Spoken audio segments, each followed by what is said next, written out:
This is a lecture from Open Tuition. To benefit from the lecture, you should download the free lecture notes from opentuition.com. Okay, this is the second lecture on the depreciation chapter in the free lecture notes. Remember, in the first lecture, I spoke about tangible, intangible assets, and it's tangible non-current assets we're concerned with for this chapter. And I gave you a little example, a simple example, just trying to explain what we mean by depreciation. This idea of reducing the value in the statement of financial position and in the statement of profit or loss, the cost of doing that each year. But I did say that there are different methods of calculating this depreciation. And as far as the exam's concerned, and in fact, in almost every company in real life, there are two standard ways. And they're mentioned at the top of the next page. One way is something called the straight line method. The other way is something called reducing balance. And you need to be happy with both ways. In the exam, both ways are likely to be tested. And so I'll deal with the two separately. There are two different ways, obviously. In this lecture, we'll look at the straight line method. When we're happy there, then, but in the next lecture, so we'll leave it for the moment, I'll go through the reducing balance method. So first of all, straight line. Now you will see further down there's a little, what you might call formula there. But rather than just talk blindly through a formula, let me explain with an example, and then you can see where the formula comes from. So look with me at example 1. Sarkans has a year end of 31st December each year. On the 1st of April 2002, he purchases a car for £12,000. So there we have a tangible non-current asset. The car is expected to last for 5 years. Now, I mentioned in the previous lecture, how do we know? We'll discuss where that 5 years might come from later. But in the exam, if it's 5 years, it's 5 years. It also says, though, that at the end of the 5 years, we expect it to have a scrap value of £2,000. Now, what we mean there, you see, is, all right, I think it'll last 5 years, but at the end of 5 years, I hardly think you're just going to throw it away. Surely, it's likely somebody will buy it, even if it's only for the spare parts. And so, that's what the scrap value is. The scrap value, we think we'll be able to sell it for £2,000 at the end of the 5 years. Another word they might use, which means the same, the scrap value, the other word is residual value.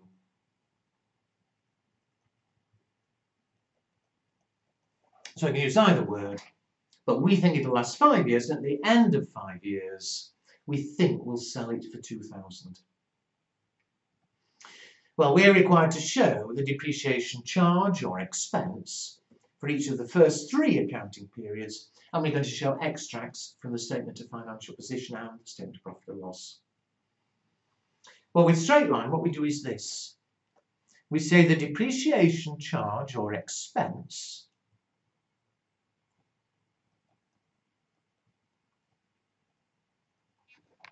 the cost of using this car. Well, in total, how much is it costing us over its life? We pay £12,000. 5 years later, we expect we're going to sell it and get back £2,000.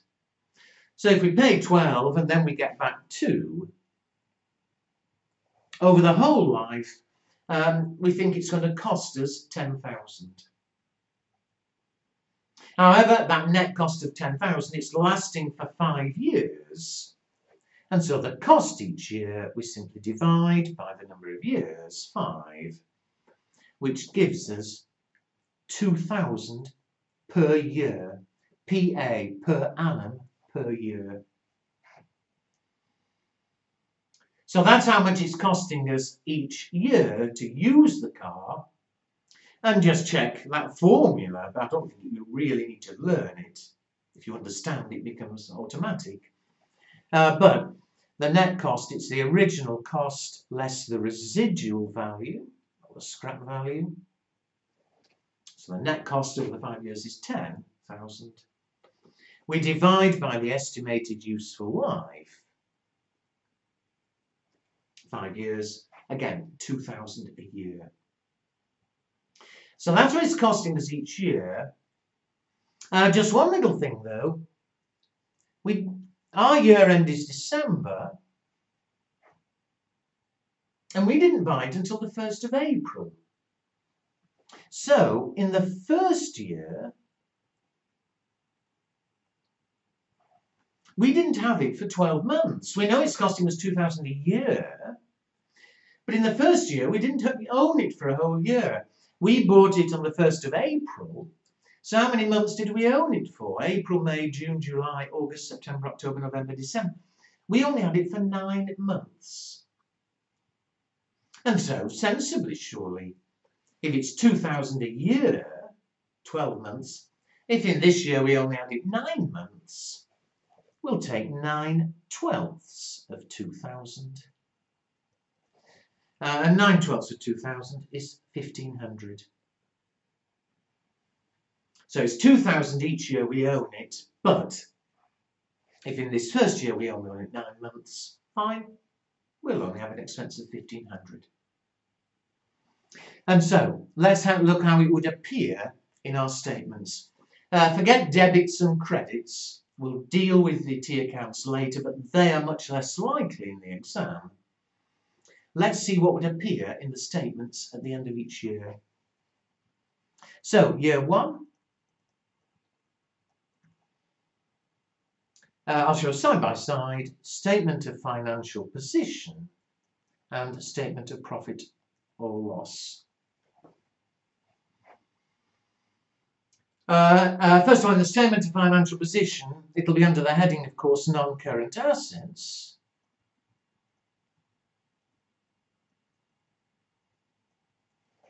We've got this car. We know what it originally cost. It originally cost 12,000. But because we'd owned it 9 months, we say we've used up 1,500. We subtract this depreciation of 1,500. And so the value will show in the statement of financial position. It's fallen to 10,500. Depreciation. So we reduce its value. And the cost of doing that, the cost of reducing by 1,500, well, in the statement of profit and loss, under the heading expenses, we'll have depreciation expense, the cost of what we've done, 1,500. Reduce the value, the cost of doing it is an expense. Assuming we've still got the car, let's see what would happen at the end of the second year. Again, a statement of financial position, the heading non-current assets. We've got this car. It originally cost us 12, but this time we're going to subtract more. We've already subtracted 1,500, but we've now added another year. In the second year, we've added a full year. And remember, the cost for a full year is 2,000. And so, this is workings, 1,500, 2,000. We subtract another 2,000, so we subtract a total of 3,500. And its value will now go down to 8,500. It was, after the first year, it was 10,500. Subtract another 2,000. it goes down to 8,500. Now, two things. Although the final value, after the first year, it reduced by 1,500 to 10.5. After the second year, reduced by another 2,000 to 8.5. Although there's the final value, we are required to show that little breakdown, the little workings. We're required to show how much it originally cost and how much in total we've subtracted. So that is in a sense only workings, but you are required to show it. And the amount we subtracted, well, the first year was just 1,500, the second year another 2,000, so a total of 3,500. That 3,500 is the total depreciation. And so to avoid any confusion, we call it total depreciation, or the better word is accumulated depreciation.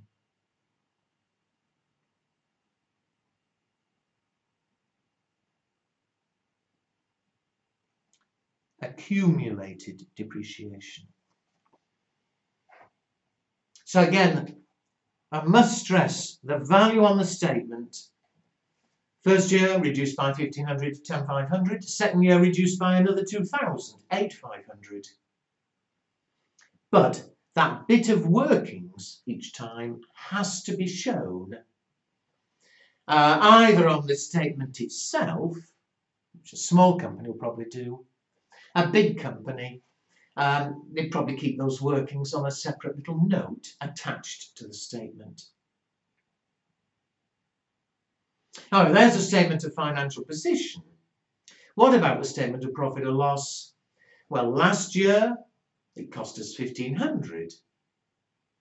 How much is it costing us this year? This year we subtracted another 2,000.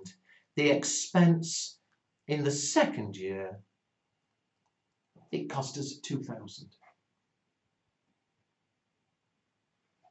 Now, just one more to make sure you've got it. What about year 3? Well, again, assuming we've still got the car, we already know it's costing us 2,000 a year. And so I'll start this time with statement of profit or loss. The cost, depreciation expense, I don't know what the T was, there's 2,000. What about the statement of financial position? We're going to reduce its value again by another 2,000. So it'll go to 6,500. But as I said, we are required to show those workings. We have to show the original cost, which was 12. And we have to show how much in total we've now subtracted, the accumulated depreciation. Although it's probably obvious, as of last year, we'd subtracted a total of 3,500. This year, another 2,000. And so the total, we're subtracting 5,500. And of course, the value has gone down to 6,500. This little bit here we don't show, that was my workings.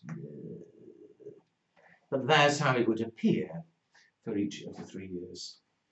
Now, I'm not going to carry on. I mean, year 4, another 2,000 expense. The value would go down by another 2,000 to 4,500.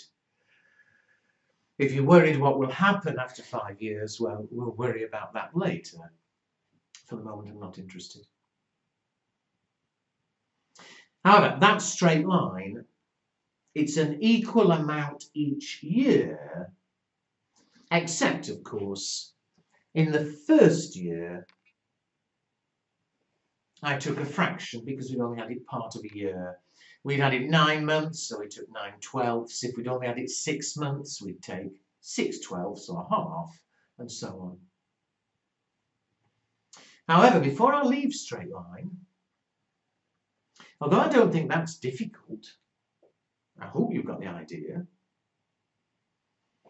I don't know, some companies find it a bit messy. You know, just imagine we'd got 100 cars.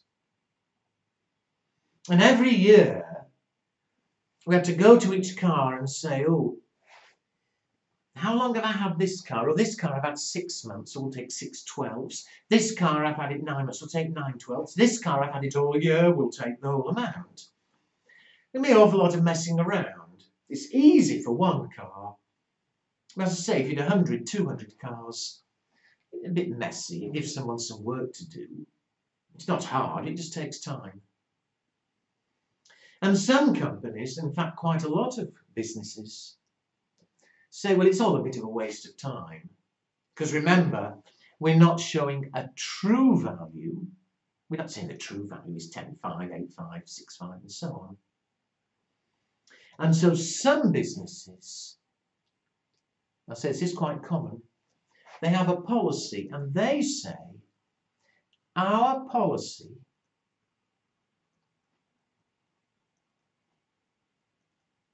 is to charge a full year's depreciation.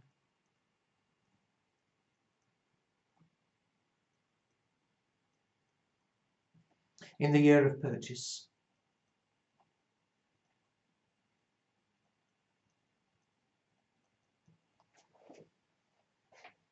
Now, if you ever see that, and you're quite likely to see that in exams, because you see it in real life, it means exactly what it says. That for this question, which I'm not going to redo the whole thing, I shouldn't need, but we calculate the depreciation in the normal way, it's 2,000 a year. We then, in the first year, took a fraction because we'd only had it for 9 months. But if you ever saw our policy as a full year's charge in the year of purchase, then the first year, the depreciation expense would be 2,000. You would not take a fraction. Now, some people get very upset and say, oh, what happens if you bought it on the middle of December? It doesn't matter. If the policy is to charge a full year's depreciation in the year of purchase, it's the full amount. You don't take a fraction. If you're not told, if it doesn't say that, then you do take a fraction. As we did in the full example here, if you're not told, it says you bought it 1st of April, you do take 9 12ths, and that's called pro rata depreciation. So be clear, if the question doesn't say anything, you count the months and do what we did. But do keep your eyes open. If it ever said, you ever see that statement, then the first year you don't count the months, you take the full year. Now finally, and then I will shut up. Pity you're not here, because I'm sure some of you have wanted to ask me, what happens if you buy it on the 14th of April? You know, do you count the days? Well, in real life, you could if you wanted, but people don't. In the exam, if it is pro rata, always do it to the nearest month.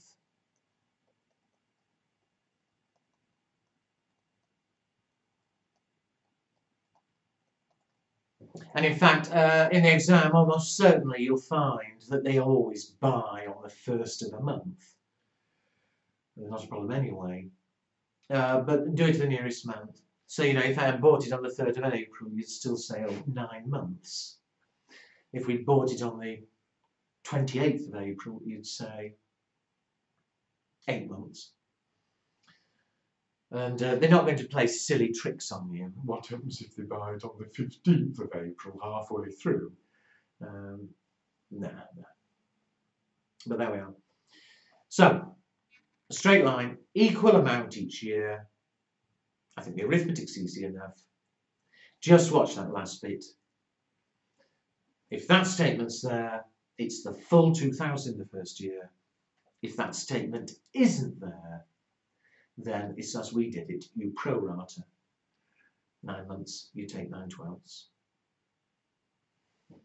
All right, well, that's the first of the two methods, straight line. In the next lecture, I'll go through the other method, which is reducing balance, but that's the next lecture.